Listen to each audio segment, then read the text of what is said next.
Hello students, welcome to National Academy. നമ്മൾ ഇന്ന് സംസാരിക്കാൻ പോകുന്നത് സെക്കൻഡറി മാത്തമാറ്റിക്സിലെ രണ്ടാമത്തെ ചാപ്റ്ററാണ്, എക്സ്പോണൻസ് ആൻഡ് റാഡിക്കൽസ് എന്നുള്ള ചാപ്റ്റർ. ഈ എക്സ്പോണൻസ് ആൻഡ് റാഡിക്കൽസ് എന്നുള്ള ഈ ഒരു ചാപ്റ്ററിൽ നമ്മൾ ഡിസ്കസ് ചെയ്യുന്നത് എങ്ങനെയാണ് എക്സ്പോണൻഷ്യൽ നൊട്ടേഷൻ നമ്മൾ ഉപയോഗിക്കുന്നത് എന്നാണ്. അപ്പോൾ എന്താണ് ഈ എക്സ്പോണൻഷ്യൽ നൊട്ടേഷൻ എന്നൊരു സംശയം നമുക്ക് സ്വാഭാവികമായിട്ടും ഉണ്ടാവും. നമുക്ക് സാധാരണ നമ്മുടെ മൾട്ടിപ്ലിക്കേഷൻ എന്നുള്ള ഭാഗത്തിലോട്ട്, അതിലൂടെ നമുക്ക് ഈ എക്സ്പൊണൻഷ്യൽ എന്നുള്ള ഭാഗത്തിലോട്ട് കടക്കാം. ഈ എക്സ്പൊണൻഷ്യൽ എന്ന് പറയുമ്പോൾ മൾട്ടിപ്ലിക്കേഷൻ്റെ രൂപത്തിലാണ് നമ്മളത് പഠിക്കേണ്ടത്. ഒരു ഉദാഹരണമായിട്ട് നമുക്കിപ്പോൾ 7 × 7 എന്നുള്ള ഒരു മെത്തേഡ് അല്ലെങ്കിൽ ആ ഒരു മൾട്ടിപ്ലിക്കേഷൻ നമുക്ക് ചെയ്യണം. അപ്പോൾ നമ്മൾ സാധാരണ ഉപയോഗിക്കുന്നത് 7 × 7 എന്നാണ് നമ്മൾ ഉപയോഗിക്കുന്നത്. ഇനി 7 × 7 × 7 എന്നുള്ള മെത്തേഡ് ആണെങ്കിലോ, അല്ലെങ്കിൽ അതാണ് നമുക്ക് ചെയ്യേണ്ടത് എന്നുണ്ടെങ്കിലോ, അപ്പോൾ നമ്മൾ സാധാരണ 7 × 7 × 7 എന്നുള്ള രീതിയിൽ ചെയ്യുന്നു. ഇനി ഇത് സാധാരണ മറ്റൊരു മേഖലയിൽ നോക്കിയാലോ, നമുക്ക് സാധാരണ ഒരു 5 സുഹൃത്തുക്കളുണ്ട്. ഓരോരുത്തരുടെ കയ്യിലും 70 രൂപയുണ്ട് എന്ന് വിചാരിക്കുക. അപ്പോൾ ആകെ എത്ര രൂപയുണ്ട് എന്ന് നോക്കുമ്പോൾ നമ്മൾ സാധാരണ ഇത് ആഡ് ചെയ്തിട്ടാണ് ഉപയോഗിക്കാറുള്ളത്. ഓക്കെ, ഇനി ഇത് മൾട്ടിപ്ലിക്കേഷൻ്റെ രൂപത്തിലാവുമ്പോഴോ 7 × 7 × 7 × 7 × 7 ഇങ്ങനെ 5 തവണ നമ്മൾ മൾട്ടിപ്ലൈ ചെയ്യും. അപ്പോൾ ഇതൊക്കെ കൂടി എഴുതുമ്പോൾ ഒരുപാട് മൾട്ടിപ്ലിക്കേഷൻ വരുമ്പോൾ നമുക്കിത് ഒരു കോംപ്ലിക്കേഷൻ നമുക്ക് അവിടെ വരുന്നു. ഇതെല്ലാം കൂടി ഉപയോഗിക്കാൻ പറ്റാത്തൊരു സിറ്റുവേഷനാണ് നമുക്ക് അവിടെ വരുന്നത്. അപ്പോൾ ഇതിനെ എങ്ങനെ ഒരൊറ്റ മെത്തേഡിൽ അല്ലെങ്കിൽ ഒരൊറ്റ സിമ്പിൾ നൊട്ടേഷനിൽ ഇതെങ്ങനെ യൂസ് ചെയ്യാം എന്ന് ആലോചിക്കുമ്പോഴാണ് നമുക്ക് ഈ പറയുന്ന നമ്മുടെ എക്സ്പൊണൻഷ്യൽ നൊട്ടേഷൻ എന്നുള്ള ഭാഗം വരുന്നത്.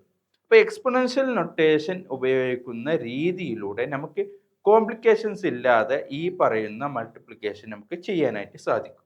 എക്സ്പൊണൻഷ്യൽ നൊട്ടേഷൻ എങ്ങനെ ഉപയോഗിക്കാം എന്നാണ് ഇനി നമ്മൾ പറയാൻ പോകുന്നത്. സാധാരണഗതിയിൽ നമ്മൾ നേരത്തെ പറഞ്ഞതുപോലെ നമുക്ക് 7 × 7 × 7 എന്ന് ഉപയോഗിക്കാറുണ്ട്. ഇതിങ്ങനെയാണ് നമ്മൾ സാധാരണ എഴുതാറുള്ളത്. എന്നാൽ ഇതിന് പകരമായിട്ട് നമുക്ക് 7 എന്നുള്ള സംഖ്യയാണുള്ളത്. എത്ര തവണയാണ് നമ്മൾ മൾട്ടിപ്ലൈ ചെയ്യുന്നത്? 3 തവണ. അപ്പോൾ നമുക്ക് ഇങ്ങനെ ഇതിന് മുകളിൽ ഇങ്ങനെ എഴുതിയാൽ ഇതിനെയാണ് നമ്മൾ എക്സ്പൊണൻഷ്യൽ നൊട്ടേഷൻ എന്ന് പറയുന്നത്. അപ്പോൾ ഇവിടെ ഇങ്ങനെ എഴുതുമ്പോൾ 7 raised to the power 3 എന്നാണ് നമ്മൾ ഇതിനെ സൂചിപ്പിക്കാറുള്ളത്. 7 raised to the power 3 എന്നാണ് ഇതിനെ പറയാറുള്ളത്. അപ്പോൾ സാധാരണ നമ്മൾ 7 × 7 എന്ന് എഴുതാറുണ്ട്. അതിനെ നമുക്ക് എങ്ങനെ എഴുതാം? 7 raised to the power 2 എന്ന് എഴുതാം. ഇതിനെ നമ്മൾ 7 സ്ക്വയർ എന്നും പറയാറുണ്ട്, അതുപോലെ ഇതിനെ 7 ക്യൂബ് എന്നും പറയാറുണ്ട്. ഇനി വേണമെങ്കിൽ നമുക്ക് എന്ത് ചെയ്യാം? 7 × 7 × 7 × 7. നോക്കൂ, 4 7 ആണുള്ളത്. അപ്പോൾ ഇതിനെ നമ്മൾ എങ്ങനെ റെപ്രസെന്റ് ചെയ്യും? 7 raised to the power 4 എന്ന് റെപ്രസെന്റ് ചെയ്യും. അപ്പോൾ ഇങ്ങനെ നമുക്ക് ഏത് സംഖ്യകളെയും നമുക്ക് റെപ്രസെന്റ് ചെയ്യാം. അപ്പോൾ നമുക്ക് ഒരു 5 ആണുള്ളത്, അത് നമുക്കൊരു 20 തവണ മൾട്ടിപ്പിൾ ചെയ്യണം എന്ന് വിചാരിക്കുക. അങ്ങനെയാണെങ്കിൽ നമുക്ക് എങ്ങനെയാണ് സാധാരണഗതിയിൽ 5 × 5 × 5 ഇങ്ങനെ എഴുതി പോയിട്ട് അവസാനം 20 വരെ എത്തുന്ന, അല്ലെങ്കിൽ 20 ടൈംസ് ആണ് ഇത് വരുന്നത്. ഇങ്ങനെ എഴുതുമ്പോൾ ഒരുപാട് ടൈം നമുക്ക് ആവശ്യമായി വരുന്നു, ഒരുപാട് സ്പേസ് ആവശ്യമായി വരുന്നു. ഇതിന് പകരം എന്ത് ചെയ്താൽ മതി? നമുക്കിങ്ങനെ 5 raised to the power 20 എന്ന് എഴുതിയാൽ മതി. ഇതാണ് ഇവിടെ ഉദ്ദേശിക്കുന്ന എക്സ്പൊണൻഷ്യൽ നൊട്ടേഷൻ എന്ന് ഉദ്ദേശിക്കുന്നത്. അപ്പോൾ ഈ രീതിക്കാണ് നമ്മൾ എന്ത് പറയുന്നത്? എക്സ്പൊണൻഷ്യൽ നൊട്ടേഷൻ എന്ന് പറയുന്നത്. ഓക്കെ, അപ്പോൾ എക്സ്പൊണൻഷ്യൽ നൊട്ടേഷൻ എന്ന് ഇതിന് പറയുമ്പോൾ ഈ 5 എന്നുള്ളതിനെ നമ്മൾ എന്ത് പറയുന്നു? ബേസ് എന്നാണ് പറയുന്നത്. 5 എന്നുള്ളതിനെ നമ്മൾ ബേസ് എന്ന് പറയുന്നു. ഈ 20 എന്നുള്ളതിനെ നമ്മൾ എക്സ്പൊണന്റ് എന്ന് പറയുന്നു. എന്താണ് പറയുന്നത്? എക്സ്പൊണന്റ് എന്ന് പറയുന്നു. അപ്പോൾ ഇങ്ങനെ നമുക്ക് വളരെ ഈസി ആയിട്ട് ഇതിനെ റെപ്രസെന്റ് ചെയ്യാനായിട്ട് സാധിക്കും. ഇനി ഇത് ഇവിടെ മാത്രമല്ല നമ്മൾ ഉപയോഗിക്കുന്നത്. നമുക്കൊരു ഫ്രാക്ഷൻ ആണ്, അല്ലെങ്കിൽ ഒരു റാഷണൽ നമ്പർ 3/5 ആണ് വരുന്നത്. ഈ 3/5നെ നമ്മൾ എന്ത് ചെയ്യുന്നു? ഒരു 3 തവണ 3/5 × 3/5 ഇങ്ങനെ ചെയ്യുന്നു.